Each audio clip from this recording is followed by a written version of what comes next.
நீதிமன்றத்திலேயே வச்சு ஒவ்வொரு சீட்டா, அதாவது ஓட்டு போட்ட சீட் இருக்கு பாத்தீங்களா, ஒன்னொன்னா எடுத்து பாக்குறாரு. யாரு? உச்சநீதிமன்ற தலைமை நீதிபதி. அதுல ஒரு குறி போட்டிருக்கு, எக்ஸ் குறி.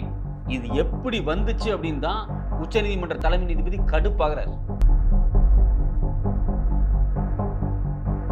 கடந்த 75 வருஷத்துல இந்தியாவோட ஒரு தேர்தல் அதிகாரிய உச்ச நீதிமன்றத்துல வச்சு தலைமை நீதிபதி இது மாதிரி கிளின்னு கிழிச்சதே கிடையாது. ஒரு தேர்தல் அதிகாரிய ஒரு நீதிபதி இந்த அளவுக்கு கேள்வி கேட்கிறாரு அப்படின்னா உண்மையிலேயே என்ன நடந்துச்சு? கோர்ட்ல அவ்வளவு ஜட்ஜி, லாயர் எல்லாரும் உட்கார்ந்து இருக்காங்க. அப்போ இந்தியாவினுடைய தலைமை நீதிபதி சந்திரசூட் வந்து ஒரு குறும்படம், ஒரு வீடியோவை போட்டு காமிக்கிறாரு. இத பாருங்க, இந்தியால ஜனநாயக படுகொலை நடந்திருக்கு அப்படின்னு ஒரு வீடியோவை போட்டு காமிக்கிறாரு. அந்த வீடியோல என்ன இருந்துச்சு அப்படிங்கிறது தான் ஒரு மிக முக்கியமான கேள்வி.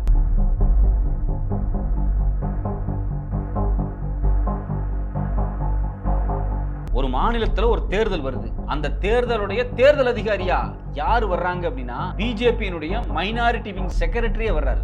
அது எப்படி பாஜக கட்சியை சார்ந்த ஒருத்தர் தேர்தல் அதிகாரியா வருவாரு? அது எப்படி நடந்துச்சு அப்படிங்கறதா இங்க சீக்ரெட்டே.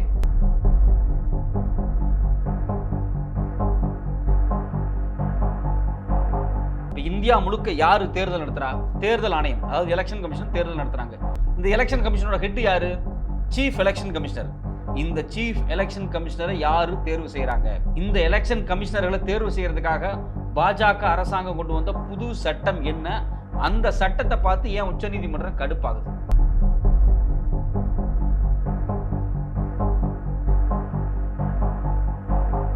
கடந்த ஜனவரி மாதம் 20ஆம் தேதி பார்த்தீங்க அப்படின்னா சண்டிகரில் வந்து மேயர் எலெக்ஷன் நடக்குது. இந்த மேயரை எப்படி தேர்வு செய்வாங்க அப்படின்னா அதுக்கு ஒரு ப்ராசஸ் இருக்குது. அது என்ன அப்படின்னா முதல்ல பார்த்தீங்க அப்படின்னா இந்த வார்டில் வந்து கவுன்சிலர் யார் தேர்ந்தெடுப்பாங்கன்னா மக்கள் நேரடியாக ஓட்டு போட்டு தேர்ந்தெடுத்துருவாங்க. இந்த கவுன்சிலர்கள் எல்லாமே பார்த்தீங்க அப்படின்னா ஒரு மேயரை தேர்ந்தெடுப்பாங்க. இப்போ ஃபார் எக்ஸாம்பிள் வந்து நீங்கள் சென்னையில் பார்த்தீங்க அப்படின்னா திமுக இருக்குது, அதிமுக இருக்குது. திமுக சார்பாக ஒரு 50 கவுன்சிலர் இருக்காங்கன்னு வச்சுங்களேன். அதிமுக சார்பாக ஒரு 30 கவுன்சிலர் இருக்காங்க அப்படின்னா இதில் யாருக்கு மெஜாரிட்டி இருக்கோ அதுலேருந்து ஒரு மேயரை ஒரு கட்சி சார்பாக செலக்ட் பண்ணுவாங்க. அதுதான் ஒரு வழக்கம். இதே மாதிரி தான் பார்த்தீங்க அப்படின்னா சண்டிகர்லையும் மேயரை தேர்ந்தெடுக்கிறதுக்காக ஒரு தேர்தல் நடக்குது. இந்த எல்லா தேர்தலுமே பார்த்தீங்க அப்படின்னா ஒரு தேர்தல் அதிகாரியினுடைய கண்காணிப்பில் தான் நடக்கும். டைரெக்டாகவே பார்த்தீங்க அப்படின்னா தேர்தல் கமிஷனுடைய அப்ரூவலில் தான் ஒரு தேர்தல் அதிகாரி வந்து உட்காருவார். அவர் தான் அந்த எலெக்ஷனை வந்து நடத்துவார். இப்போ இதே மாதிரி தான் பார்த்தீங்கன்னா சண்டிகர்லையும் ஒருத்தர் வந்து உட்காராரு. அவர் பேர் என்னன்னு பார்த்தீங்கன்னா அனில் மசிக். இந்த அனில் மசிக் தான் சண்டிகரோட தேர்தலை நடத்துறாரு, மேயர் தேர்தலை. இந்த மேயர் தேர்தலில் என்ன நடக்குது அப்படின்னா அங்கே 2 கட்சி தான் வந்து மெஜாரிட்டியாக இருக்காங்க. ஒன்று ஆத்மி காங்கிரஸ், இவங்க 2 பேர் சேர்ந்த இந்தியா கூட்டணி. இன்னொரு பக்கம் பார்த்தீங்கன்னா பாஜக. மொத்த கவுன்சிலரோட எண்ணிக்கை எவ்வளோன்னு பார்த்தீங்கன்னா 36. இந்த 36 சீட்டில் ஏறத்தாழ 16 வந்து பிஜேபி கிட்ட இருக்கு, 20 வந்து இந்தியா கூட்டணிட்டு இருக்கு. இந்தியா கூட்டணி அப்படிங்கிறது பார்த்தீங்கன்னா காங்கிரஸும் ஆத்மி சேர்ந்த ஒரு கூட்டணி. அப்போ ஆப்வியஸாகவே யாருக்கு மெஜாரிட்டி இருக்குது அப்படின்னா ஆத்மிக்கும் காங்கிரஸ் இருக்கக்கூடிய இந்த இந்தியா கூட்டணிக்கு தான் மெஜாரிட்டி இருக்கு. அவங்க சார்ந்த ஒருத்தர் தான் வந்து மேயரை தேர்வு செய்யப்படுவாங்க அப்படிங்கிறது இயல்பாக தெரிஞ்ச விஷயம். ஒரு 36 கவுன்சிலர்களில் 20 பேர் ஒரு கட்சியை சார்ந்தவங்க அப்படின்னா அவங்க சார்ந்தவங்க தான் மேயராக வர முடியும். அவங்க எல்லாரும் அவங்க கட்சி சார்பான ஒரு ஆளுக்கு தான் ஓட்டு போடுவாங்க அப்படிங்கிறது தான் இயல்பாக நடக்கக்கூடிய விஷயம். இந்தியா கூட்டணி சார்பாக யார் நிற்கிறாங்க அப்படின்னா குல்தீப் குமார் அப்படிங்கிறவர் வந்து நிற்கிறாரு. எதுக்கு? மேயருக்கு எலெக்ஷனுக்காக. அதே சமயத்தில் பாஜக சார்பாக யார் நிற்கிறாங்கன்னு பார்த்தீங்கன்னா அவர் பேர் வந்து மனோஜ் சோன்மு. இப்போ இவங்க 2 பேர் தான் நிற்கிறாங்க. ஒருத்தருக்கு 20 பேர்த்தோட மெஜாரிட்டி இருக்குது, இன்னொருத்தருக்கு 16 பேர் இருக்குது. இந்த 20 பேர் இருக்கக்கூடிய இந்த குல்தீப் குமார் இருக்கார் பார்த்தீங்களா, இந்த குல்தீப் குமார் தான் மேயராக வரப்போறாரு அப்படின்னு எல்லாரும் நினச்சிட்டு இருக்காங்க. ஆனால் அங்கே தான் தேர்தல் அதிகாரி ஒரு ட்விஸ்ட் வைக்கிறார். இந்த தேர்தல் அதிகாரி என்ன பண்ணுறாரு அப்படின்னா ஒட்டுமொத்தமாக எல்லாரும் ஓட்டு போட்டு அந்த சீட்டு கொடுப்பாங்க பார்த்தீங்களா. இந்த மேயர் தேர்தலெலாம் பார்த்தீங்க அப்படின்னா இந்த பேலட் பேப்பர்ஸ்லாம் நடக்கும். இதெல்லாம் அச்சடித்து கொடுப்பாங்க. அந்த பேப்பர்ஸ் எல்லாத்தையும் கலெக்ட் பண்ணி அவர் என்ன பண்ணுறாரு அப்படின்னா தேர்தல் ரிசல்ட்டை கவுண்ட் பண்ணதுக்கு பிறகு அறிவிக்கிறார். அப்படி அறிவிக்கும் போது அவர் என்ன சொல்றாரு அப்படின்னா இந்த மொத்த வாக்குல 8 வாக்கு செல்லாத வாக்கு, அந்த பேப்பர்ல யாரோ கிராஸ் பண்ணி வச்சிருக்காங்க, அதாவது கிறுக்கி வச்சிருக்காங்க, அதனால 8 வாக்கு செல்லாத வாக்கு. அதனால பாஜகவை சார்ந்த அந்த மனோஜ் இருக்கார் பார்த்தீங்களா, அவருக்கு தான் மெஜாரிட்டி கிடைச்சிருக்கு, அந்த பாஜக காரர் தான் மேயர் அப்படின்னு சொல்லிட்டாங்க. இந்த தேர்தல் ரிசல்ட் அறிவிக்கப்பட்ட உடனே இந்த பாஜக சார்பாக ஒருத்தர் வந்து என்னாரு, அவர் பேர் வந்து மனோஜ், அவர் தான் மேயர் அப்படின்னு சொல்லி அவர் கூட்டு வந்து மேயர் சேர்ல உட்கார வச்சு எலெக்ஷன் வெற்றி அப்படின்னு பாஜக வந்து கூச்சல் போடுது. இதை பார்த்த உடனே இந்தியா கூட்டணி, அதாவது காங்கிரஸ்காரங்களும் ஆத்மி பயங்கர கடுப்பாயிடுறாங்க. அது எப்படி 8 ஓட்டு செல்லாத ஓட்டா மாறிச்சு அப்படின்னு சொல்லி அவங்க நேராக கோர்ட்டுக்கு போறாங்க. இப்போ நம்ம சொன்ன எல்லா விஷயமே பார்த்தீங்க அப்படின்னா சிசிடிவி கேமரால ஃபுட்டேஜா பதிவாயிருக்கு. அந்த ஃபுட்டேஜ் வெளியே வந்து தான் ஒரு அதிர்ச்சியை கிளப்புது. இந்த தேர்தல் அதிகாரி இருக்காரு பார்த்தீங்களா, அந்த அனில் மசிக், அவர் என்ன பண்ணுறாரு அப்படின்னா, ஒரு டேபிளில் உட்காந்துக்கிட்டு மொத்தம் அந்த 36 வாக்கு வருது பார்த்தீங்களா, அந்த ஓட்டு பேப்பர்ஸு, அதை வந்து இப்படி வந்து அவர் வந்து ஏதோ கையில் பேனா வச்சுக்கிட்டு இப்படி மேலே பார்க்குறாரு, சிசிடிவி கேமரா பார்க்குறாரு, அப்புறம் கீழே ஏதோ கிறுக்குறாரு, அப்புறம் சிசிடிவி கேமரா பார்க்குறாரு, திருப்பி கீழே ஏதோ கிறுக்குறாரு, அவர் எல்லாம் வச்சிடறாரு. திடீர்னு எலெக்ஷன் ரிசல்ட் அறிவிக்கிறாரு, பாஜக ஜெயிச்சிருச்சுங்கிறாரு. உடனே வந்து அந்த பாஜக சார்பான ஒருத்தர் வந்து மேயரா கொண்டு வந்து சேர்ல உட்கார வைக்கிறாங்க. இந்த ஃபுட்டேஜ் வெளியே வந்து இதை வந்து சண்டிகர் ஹைகோர்ட்டில் காமிக்கிறாங்க. இந்த தேர்தலில் இந்த தேர்தல் அதிகாரி அனில் மசிக் வந்து ஃப்ராடு பண்ணியிருக்காரு. இவர் வந்து பாஜகவை சார்ந்த ஒரு ஆள், அதாவது பாஜகவினுடைய மைனாரிட்டி விங்கோட செக்ரட்டரியாக இருந்த ஒரு ஆள். முதல்ல இவரை ஏன் நீங்கள் தேர்தல் அதிகாரியாக இங்கே போட்டீங்க? இவர் வந்ததுனால தான் ஆத்மி இந்தியா கூட்டணி ஜெயிக்க வேண்டிய இடத்துல பாஜக ஜெயிக்கிறதுக்காக ஃப்ராடு வேலை பண்ணியிருக்காரு அப்படின்னு சொல்லி சண்டிகர் கோர்ட்டுக்கு போறாங்க. ஆனா சண்டிகர் கோர்ட் இதை பெருசா எடுத்துக்கல. அவங்க வந்து இல்ல இந்த தேர்தல் ரிசல்ட்டை வந்து நாங்க வந்து செல்லாதனால டிக்ளேர் பண்ண மாட்டோம், பாஜகவை சார்ந்த வந்து மேயர் இருக்காரு பாத்தீங்களா, அவர் தான் ஜெயிச்சாரு, இதில் நாங்க இன்வால்வ் ஆக மாட்டோம் அப்படின்னு சொல்லி சண்டிகர் கோர்ட் இதை கை விட்டுருச்சு இந்த கேஸை. ஆனா ஆத்மியோ இந்தியா கூட்டணியோ சும்மா இல்ல, நேரா உச்சநீதிமன்றத்துக்கு போனாங்க. உச்சநீதிமன்றத்தில் போய் அந்த வீடியோவை காமிக்கிறாங்க. இங்க பாருங்க, ஒரு தேர்தல் அதிகாரி தேர்தல் நடந்து முடிஞ்ச உடனே ரிசல்ட் அறிவிக்கிறதுக்கு முன்னாடி 8 வாக்குச்சீட்டுகளை வந்து திருத்தி அது செல்லாதுன்னு முடிவெடுக்கிறாரு. இது ஒரு மிகப்பெரிய குற்றம், இது ஜனநாயக படுகொலை அப்படின்னு சொல்லி இந்தியா கூட்டணி சார்பா உச்சநீதிமன்றத்தில் எல்லா ஆவணங்களையும் முன்வைக்கிறாங்க, வீடியோ ஆதாரங்களை முன்வைக்கிறாங்க. இந்த வீடியோ ஆதாரங்களையும் அந்த வாக்குச்சீட்டினுடைய பட்டியல் இருக்கு பார்த்தீங்களா, இது எல்லாத்தையும் எடுத்து பார்த்த உச்சநீதிமன்ற நீதிபதி கடுப்பாய் அந்த தேர்தல் அதிகாரியை கூட்டுவாங்க அப்படிங்கிறாரு.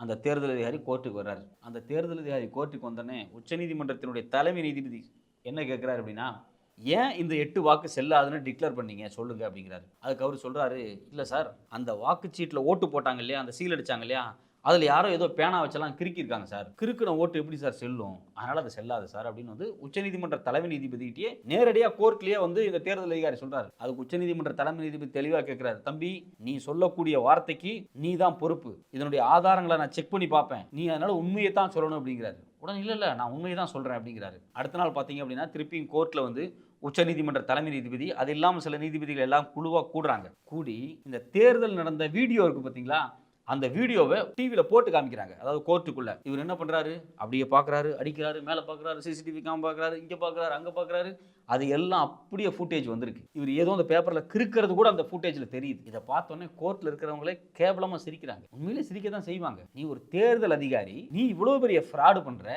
அதை உச்சநீதிமன்றத்தில் டிவிலேயே போட்டு காமிச்சிட்டாங்க. இதை விட கேவலம் வேற என்ன இருக்கு? இதை பார்த்து தான் இந்தியாவுடைய சந்திரசூட், அதாவது தலைமை நீதிபதி, இது இந்திய ஜனநாயகத்தையே படுகுழியில தன்ன மாதிரி அப்படிங்கிறார். It is a greatest danger to the Indian democracy அப்படிங்கிறார். இந்திய ஜனநாயகத்துக்கு மிகப்பெரிய ஆபத்துங்கிறாரு. உண்மையிலேயே மிகப்பெரிய ஆபத்து. ஒரு தேர்தல் நடக்குது அப்படின்னா தேர்தல் அதிகாரிகளையும் தேர்தல் ஆணையத்தையும் நம்பித்தான் தேர்தல் நடக்குது. ஒவ்வொருத்தரும் போய் ஏன் ஓட்டு போடுறான்? தேர்தல் வந்து நியாயமா நடக்கும் அப்படிங்கிற ஒரு நம்பிக்கையில தான் ஓட்டு போடுறான். ஆனா ஒரு தேர்தல் அதிகாரியே வாக்குச்சீட்டுகளை வாங்கி பார்த்து அதுல சில வேலைகளை ஃப்ராடு வேலை செஞ்சு 8 வாக்குகள் செல்லாதுன்னு சொல்லி பாஜகவுக்கு ஆதரவா பாஜகவை மெஜாரிட்டியா காமிச்சு பாஜக சார்ந்த ஒருத்தர் மேயரா உட்கார வைக்கிறார் அப்படின்னா இவர் முதல்ல தேர்தல் அதிகாரியா? இவர்கிட்ட உண்மையிலேயே அடிப்படை அறம் இருக்கான்னு ஒரு பெரிய கேள்வி இருக்கா இல்லையா? முதல்ல இவர் யார் முதல்ல தேர்தல் அதிகாரியை உட்கார வச்சாங்க? இதுக்கு பின்னாடி இருக்கக்கூடிய சதி என்ன? இப்படி சண்டிகர்ல தேர்தல் நடக்க போகுதுன்னு தெரிஞ்ச உடனே பாஜகவினுடைய அதிகார வட்டங்கள் இருக்கு பாத்தீங்களா, அந்த அதிகார வட்டங்கள் இந்த மேயர் எலெக்ஷன்ல நம்ம கண்டிப்பா ஜெயிச்சாகணும். ஏன் அப்படின்னா பஞ்சாப்ல முதல் முறையா ஆத்மியும் காங்கிரஸும் ஒன்னா சேர்ந்து இந்தியா அலையன்ஸா தேர்தலில் வந்து இவங்க நிக்கிறாங்க. இந்த இந்தியா அலையன்ஸுக்கு ஒரு வெற்றி கிடைச்சிடக்கூடாது அப்படிங்கிறாங்க. இப்போ இந்தியா அலையன்ஸ் வந்து வரப்புற தேர்தலில் வந்து எம்பி தேர்தலில் நிக்க போறாங்க ஒன்னா சேர்ந்து. அதுக்கு முன்னோட்டமா பாத்தீங்க அப்படின்னா இந்த சண்டிகர் மேயர் எலெக்ஷன் நடக்குது. ஆத்மி காங்கிரஸும் ஒன்னா சேர்ந்த இந்த இந்தியா கூட்டணி சார்பாக நடக்கூடிய இந்த தேர்தலுடைய வெற்றி இருக்கு பாத்தீங்களா, இது பஞ்சாபினுடைய எலெக்ஷன்ல மிகப்பெரிய பாதிப்பை ஏற்படுத்தும். மக்களுக்கு வந்து ஒரு பெரிய நம்பிக்கையை கொடுக்கும். ஸோ இந்த கட்சிக்கு தான் மெஜாரிட்டி இருக்கு, இந்த கட்சி தான் ஜெயிக்க போகுது அப்படிங்கிற ஒரு நம்பிக்கையை கொடுக்கும் பாத்தீங்களா. இந்த நம்பிக்கையை குலைக்கிறதுக்காகவே பாஜகவால சீக்கிரட்டா தேர்வு செய்யப்பட்டு கொண்டு வரப்பட்ட நபர் தான் இந்த அனில் மிசே அப்படிங்கக்கூடிய தேர்தல் அதிகாரி. இந்த தேர்தல் அதிகாரி பண்ண ஃப்ராடு தான் சிசிடிவியில் மாட்டுது. அதைத்தான் கோர்ட்டில் உச்சநீதிமன்ற தலைமை நீதிபதி போட்டு காமிக்கிறாரு. போட்டு காமிச்சு அவர் தெளிவாக கேட்கிறாரு, இந்த வாக்குச்சீட்டில் நீங்கள் என்ன எழுதுனீங்க அப்படிங்கிறாரு. அவர் நான் வாக்குச்சீட்டில் ஒன்றுமே எழுதலை, அது ஏற்கனவே சில விஷயங்கள் கிறுக்கி இருந்துச்சு அப்படிங்கிறாரு. பட் ஆனால் அந்த வாக்குச்சீட்டில் எடுத்து பார்த்தா ஏற்கனவே ஒன்றெல்லாம் கிறுக்கல. இவர் தான் சும்மா வந்து எக்ஸ் மார்க்லாம் போட்டு வச்சிருக்காரு. இந்த எக்ஸ் மார்க்லாம் ஏன் போட்டீங்க அப்படின்னு சொல்லி நேரடியாகவே அவர் கேட்கிறாரு. அதுக்கு வந்து அந்த தேர்தல் அதிகாரி எதுவுமே பேசாமல் அமைதியாக கோர்ட்டை நிற்கிறார். அதுக்கு பிறகு என்ன நடந்துச்சு அப்படிங்கிறது தான் இந்திய வரலாறுலேயே ரொம்ப முக்கியமானது. வழக்கமாக பார்த்தீங்க அப்படின்னா இப்படி தேர்தலில் முறைகேடுகள் நடந்துச்சுன்னு வச்சுங்களேன், உடனே அந்த தேர்தலை கேன்சல் பண்ணிடுவாங்க, வேற திருப்பி தேர்தல் வைங்க அப்படிம்பாங்க. ஆக்சுவலி பாஜக சார்பாகவே பார்த்தீங்க அப்படின்னா திருப்பி தேர்தல் வைங்கன்னு தான் சொல்றாங்க. ஏன்னா அவங்க ஃப்ராடு பண்ணி மாட்டிக்கிட்டாங்க. அந்த மேயர் பார்த்தீங்கன்னா தலைமறைவாயிட்டார். பாஜக சார்பாக ஒருத்தர் ஃப்ராட் ஆகி தேர்ந்தெடுத்தார் பார்த்தீங்களா, அந்த மனோஜ் அப்படிங்கிற மேயர், அவரு எஸ்கேப் ஆயிட்டார். இப்போ கோர்ட்ல இந்த வழக்கு வந்த உடனே சரி இந்த தேர்தல் செல்லாதுப்பா, திருப்பி தேர்தல் நடத்திக்கலாம் அப்படின்னு வந்து பாஜக சார்பிலேயே ஒரு ஐடியாவை சொல்றாங்க. ஏன் அப்படின்னா அதுக்குள்ள கவுன்சிலர்களை காசு கொடுத்து விலை கொடுத்து வாங்கிடலாம் அப்படிங்கிற ஒரு குதிரை பேரத்துக்கு வந்துட்டாங்க. இதை உச்சநீதிமன்ற நீதிபதி தெளிவாக புரிஞ்சுக்கிட்டாரு. இவங்க வேற எதுக்கோ பிளானை போட்டாங்க, அதனால நாம என்ன பண்ணலாம் அப்படின்னு சொல்லி உச்சநீதிமன்ற தலைமை நீதிபதி நேரடியாகவே சொல்லிட்டார். இந்த 8 வாக்குச்சீட்டும் செல்லாதுன்னு சொன்னீங்க இல்லையா, அந்த 8 வாக்குச்சீட்டுமே செல்லும். ஏன்னா இதுல எந்த அடித்தல் திருத்தலும் இல்லை. ஓட்டு போடுறவங்க கரெக்டா சீல் வச்சு யாரை தேர்வு செய்யறாங்களோ அவங்கள தேர்வு செஞ்சிருக்காங்க. அதனால இதுல எந்த மிஸ்டேக்ஸும் கிடையாது. குறிப்பா இந்த 8 சீட்டுமே இந்தியா கூட்டணி, அதாவது ஆத்மி காங்கிரஸ் கூட்டணிக்கு விழுந்த வாக்கு. இது தெளிவா தெரியுது இது ஃப்ராட் அப்படிங்கிறதுனால இந்த தேர்தல்ல ஆத்மி காங்கிரஸ் சார்ந்த இந்தியா கூட்டணி தான் வெற்றி அடைஞ்சிருக்குன்னு நான் டிக்ளேர் பண்றேன் அப்படின்னு உச்சநீதிமன்றத்தில் ஒரு தேர்தல் ஆணையத்தினுடைய முடிவை நீதிபதி டிக்ளேர் பண்ணியிருக்காரு. இந்திய வரலாறுல முதல் முறையா நடந்திருக்கு. வழக்கமா வந்து தேர்தல் வந்து கேன்சல் பண்ணப்படும், அதுக்கு பிறகு குதிரை பேரங்கள் நடக்கும். காசை கொடுத்து எம்எல்ஏ வாங்குறது, எம்பி வாங்குறது, கவுன்சிலர் வாங்குறது, இந்த வேலையெல்லாம் நடக்கும். இதை எல்லாத்தையும் யூகிச்சு உச்சநீதிமன்ற நீதிபதி வந்து தெளிவா சொல்றாரு, திருப்பி எல்லாம் நீங்க தேர்தல் நடத்த வேண்டாம், ஏற்கனவே நடத்தின தேர்தல் செல்லாதுன்னு யார் சொன்னது? செல்லும். நீங்க தான் ஃப்ராட் பண்ணியிருக்கீங்க, நீங்க தான் இந்த சிட்ல கிராஸ் போட்டிருக்கீங்க, இந்த 8 ஓட்டுமே செல்லும். அதனால இந்த தேர்தலுடைய முடிவை நான் அறிவிக்கிறேன் அப்படின்னு சொல்லி ஒரு உச்சநீதிமன்ற தலைமை நீதிபதி அறிவிக்கிறார். என்ன அறிவிக்கிறார் அப்படின்னா இந்தியா கூட்டணி வெற்றி அப்படிங்கிறாரு. இந்த இந்தியா கூட்டணி சார்பாக குல்தீப் குமார் தான் இனிமேல் வந்து சண்டிகரோட மேயர் அப்படின்னு சொல்லி கோர்ட்ல உச்சநீதிமன்றம் டிக்ளேர் பண்ணிடுச்சு. ஸோ இப்போ இது இந்திய ஜனநாயகத்திலேயே முதல் முறையா ஒரு தேர்தல் அதிகாரி ஃப்ராட் பண்ணி உச்சநீதிமன்றத்தில் நிற்க வச்சு இது மாதிரி ஒரு வீடியோவை போட்டு கிளின்னு கிழிக்கப்பட்டிருக்காரு. இந்திய வரலாறுலேயே நாம எல்லாருமே கண்டிப்பா வரவேற்க வேண்டிய ஒரு மிக முக்கியமான தீர்ப்பு. ஒரு மேயர் தேர்தலில் வெற்றி பெற்றதுக்காக பாஜக தன்னுடைய சித்து விளையாட்டுகளை காமிச்சு ஒரு தேர்தல் அதிகாரியை விலைக்கு வாங்கி அந்த தேர்தல் அதிகாரியை தனக்காக பயன்படுத்தி இந்தியாவினுடைய தேர்தல் மாண்பை குலைச்சிருக்காங்க அப்படின்னு உறுதியாக நமக்கு தெரியுது. இன்னைக்கு அந்த தேர்தல் அதிகாரியின் மேலே சிஆர்பிசியில் நடவடிக்கை எடுக்கப்பட்டிருக்கு. அவர் கண்டிப்பாக கைது செய்யப்படுவார். அவர் மேலே தண்டனை நடவடிக்கை எடுக்கணும். அவர் மேலே மட்டும் கிடையாது, இந்த தேர்தலுக்கு உடந்தையாக இருந்த பாஜகவினுடைய அத்தனை பேருக்கு மேலேயும் நடவடிக்கை எடுக்கப்பட்டால் மட்டும்தான் சாமானிய மக்களுக்கு தேர்தல் மேல ஒரு நம்பிக்கை வரும். இதுல நாம கவனிக்க வேண்டிய இன்னொரு ரொம்ப ரொம்ப ரொம்ப முக்கியமான விஷயம் என்ன அப்படின்னா, இந்தியா முழுக்க தேர்தலை யார் நடத்துறா? தேர்தல் ஆணையம் நடத்துது. இந்த தேர்தல் ஆணையத்துக்கு தலைமை யாருன்னு பாத்தீங்க அப்படின்னா சீஃப் எலெக்ஷன் கமிஷனர் அப்படின்னு சொல்லுவாங்க. அதுக்கு கீழே இன்னும் 2 எலெக்ஷன் கமிஷனர் இருப்பாங்க. மொத்தமா 3 எலெக்ஷன் கமிஷனர்ஸ். இந்த எலெக்ஷன் கமிஷனர் யாரு தேர்வு செய்யறாங்க அப்படின்னா ஒன்றிய அரசாங்கங்கள் தான் தேர்வு செய்யுது. இங்க தான் நமக்கு ஒரு மிகப்பெரிய சிக்கலா வருது. ஏற்கனவே பார்த்தீங்கன்னா உச்சநீதிமன்றம் என்ன சொல்லுச்சு அப்படின்னா, இந்தியா முழுக்க தேர்தல் நடத்தக்கூடிய இந்த தேர்தல் அதிகாரி இருக்கார் பார்த்தீங்களா, இந்த சீஃப் எலெக்ஷன் கமிஷனர்ஸ், இவங்களை தேர்வு செய்யறதுக்கு ஒரு கமிட்டி ஃப்ரேம் பண்ணுங்க அப்படின்னு சொல்லி உச்சநீதிமன்றம் ஒரு தீர்ப்பு கொடுத்தாங்க. அந்த தீர்ப்பில் அவங்க தெளிவாக சொன்னாங்க. அவங்க என்ன சொன்னாங்க அப்படின்னா, ஒரு கமிட்டி ஃப்ரேம் பண்ணுங்க, அந்த கமிட்டியில் யாரெல்லாம் இருக்கணும்னு அவங்க தெளிவாக சொன்னாங்க. இப்போ ஆளும் கட்சியை சார்ந்த, அதாவது எப்பவுமே ஆளுங்கட்சி இருக்காங்க பார்த்தீங்களா, ஆளுங்கட்சியை சார்ந்த ஒரு தலைவர், எதிர்கட்சியை சார்ந்த தலைவர், இது இல்லாமல் இந்தியாவினுடைய சீஃப் ஜஸ்டிஸ் நீதிமன்றத்திலிருந்து தலைமை நீதிபதி இந்த குழுவில் இருக்கணும் அப்படின்னு சொல்லி உச்சநீதிமன்றம் தீர்ப்பு கொடுத்துச்சு.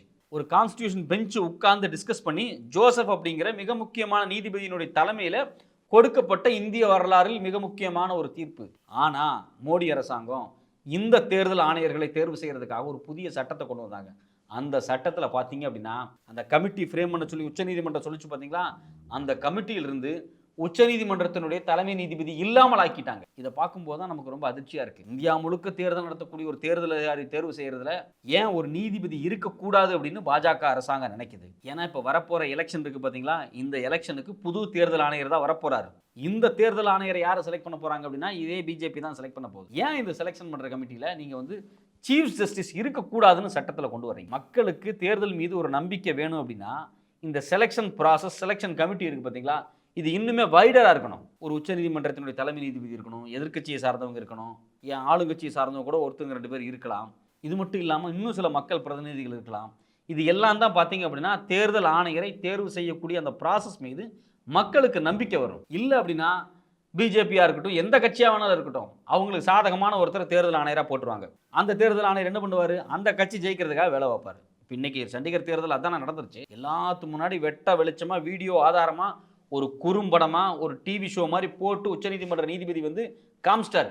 இந்தியா முழுக்க எல்லா பத்திரிகையிலும் இன்னைக்கு தான் நியூஸ். அப்ப வெட்ட வெளிச்சமா தெரியுது ஒரு தேர்தல் அதிகாரி பாஜக சார்பா தேர்தல் வேலைகளை பார்த்திருக்காரு அப்படிங்கிறது தெளிவா தெரியுது. இப்போ இது மாதிரியான சூழ்நிலையில இன்னைக்கு இருக்கக்கூடிய ஆளுங்கட்சியாக இருக்கக்கூடிய பாஜக தன்னிச்சையா தாந்தோணித்தனமா இந்தியாவினுடைய தலைமை தேர்தல் ஆணையரை வந்து தேர்வு செய்கிறது எந்த வகையில் நியாயமானதாக இருக்கும்? இது இந்தியாவில் நடக்கக்கூடிய வருங்கால தேர்தல்களுக்கு எப்படி வந்து உகந்ததாக இருக்குது அப்படிங்கிற கேள்வி தான் நம்ம முன்னாடி எழுந்திருக்கு.